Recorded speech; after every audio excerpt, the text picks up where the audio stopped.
Hi! What can the sailor do to improve his skills even if it's a lousy and cold winter day? Well, one thing is splicing. Splicing gives you a good feeling and a greater understanding of lines and ropes.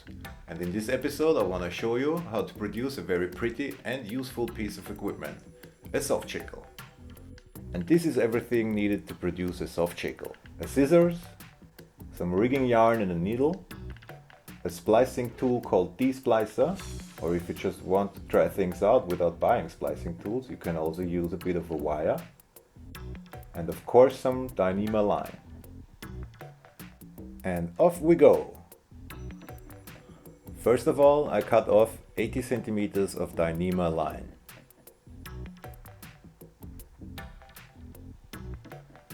Then I fold it in half and mark it by squeezing it. For a 5mm Dyneema line I need about 20 centimeters for the diamond knot. So this is the point where I want to enter the braid with my D-splicer. Therefore I push a little bit to loosen the braid and enter between the strands without puncturing one of those. Then I push the line over the D-splicer, and a centimeter from the mark I made before I get out of it again. Again by pushing and getting it out between the strands. I mount the end of the line and pull it back through itself.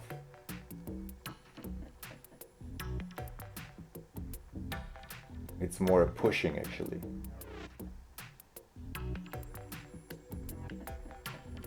Then I form a loop just big enough for 2 diameters of the line I use for the shackle.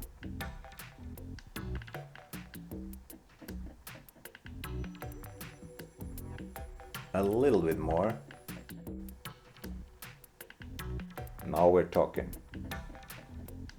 From now on, I take care that I don't change the size of the eye anymore. I do this by having my index finger between those lines, holding one with my middle finger and one with my thumb. I have now this V down here and 2 lines on top. Line number 1 on the back and line number 2 in front. Who would have thought I start with number 1 flipping it over my index finger, leaving some extra length.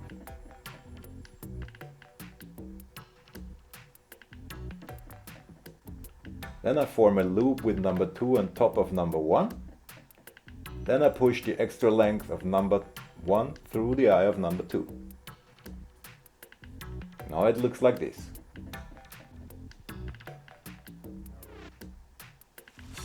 Then I take number 1 underneath number 2, above the eye of number 2, through the extra length of number 1.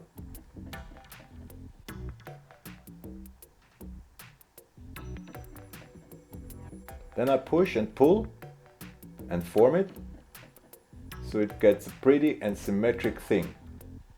The nicer it is at this stage, the easier it is to finish the knot and the better the result will be. On top in the middle is the spot where the 2 lines are supposed to be at the end. Now I have one line to the right and one to the left and a V down here.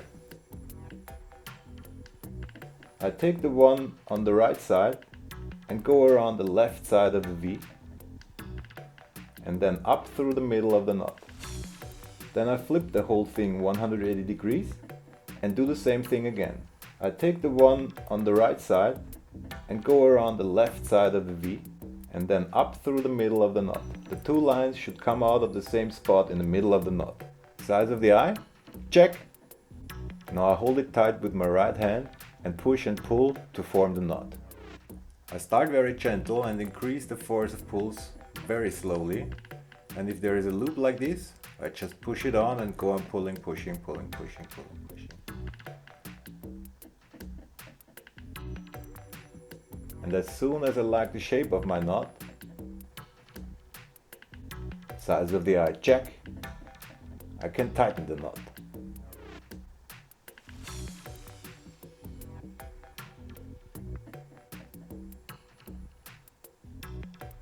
There we go, almost finished. I cut off the extra length and burn it without touching it. I don't touch it as long as it's soft, so I get a smooth surface on top of the knot. I only need to mount the release line. For this I open the loop to a size where the knot fits through easily. Then again I loosen the braid and try to get through between the strands, and then I sew the yarn through itself a few times. Like this. Then I close the shackle to make sure the release line is long enough, and any knot like the figure of 8 would work, but being nerdy I have to tie another diamond knot, of course.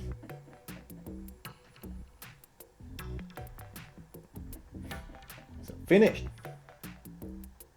You probably noticed that most of the time I speeded up the video, so don't mind taking a lot longer. It is about doing it, not about getting ready.